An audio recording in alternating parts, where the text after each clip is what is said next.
Indian Hill Foundation is proud to present Brave Service Award. My name is Robert Warfel. I'm a 1988 graduate from Indian Hill High School. Looking back on my time here at Indian Hill, I think I focus on the extracurriculars. While the academics, of course, were important, I found the bulk of my time to be after school, whether that was in the marching band practice, pep band, jazz band, concert band, you name it. If there was an instrument, I was probably involved. Also theater. The drama program was very important to me. I took part in the one-act plays, competition plays that we took to state, and then, of course, the major theater productions. At that time, it was the Powwow musical, which is now the winter musicals here at Indian Hill, which continues to be a fantastic tradition. We had a great time doing it, and it showcased the talent of a number of my classmates.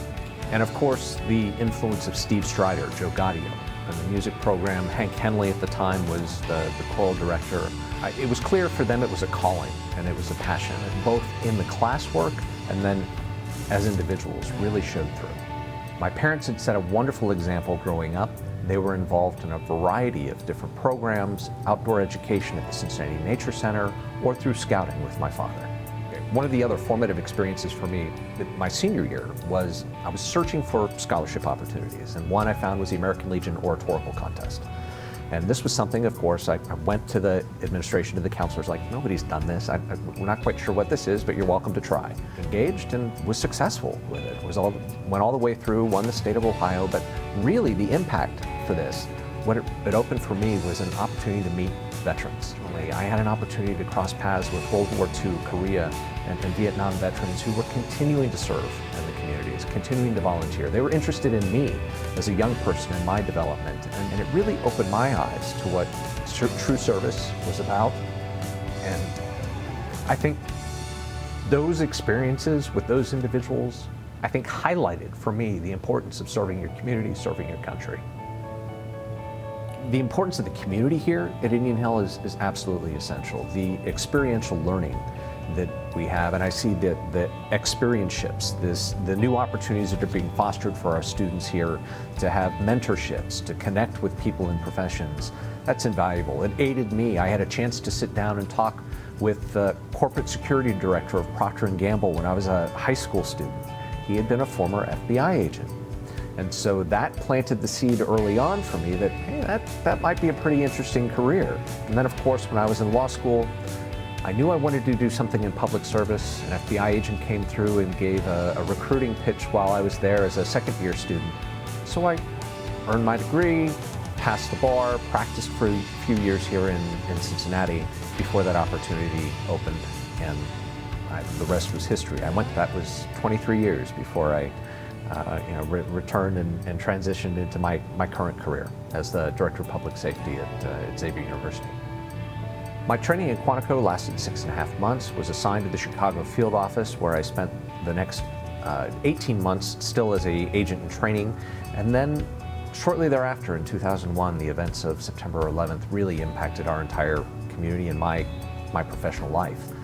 Now, that was twofold. One, I started working counterterrorism almost exclusively for the next 10 years, but on that day, I was in Washington, D.C., and went to the Pentagon as well as out to Shanksville, Pennsylvania. And it wasn't until later that evening that there was a bright spot in that experience.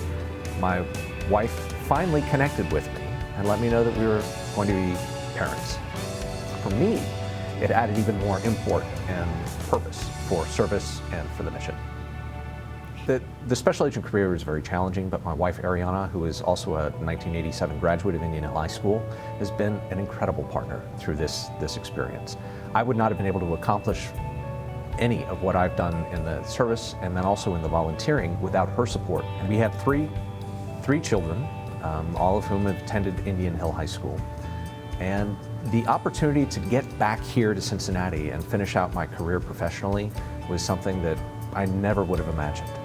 And when that opportunity arose, we were fortunate enough to be able to land here, and in doing so, allowed me to get engaged within the community, whether that is as a soccer coach, as a scout leader, as a volunteer at the high school.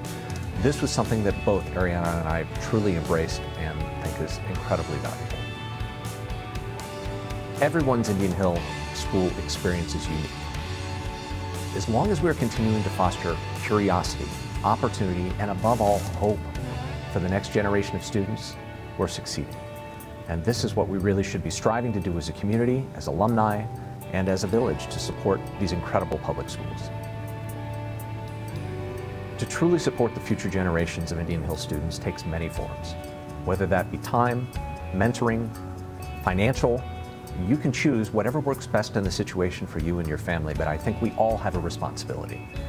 I'm taking that on as a newly sworn in board member on the Board of Education here at Indian Hill, something that I take very seriously. I look forward to continuing to serve our community and this unique school system, and I encourage and challenge all of you to figure out what will work best: time, finances, or experiences that you can provide these incredible students that continue to come through our schools and go out to change the world.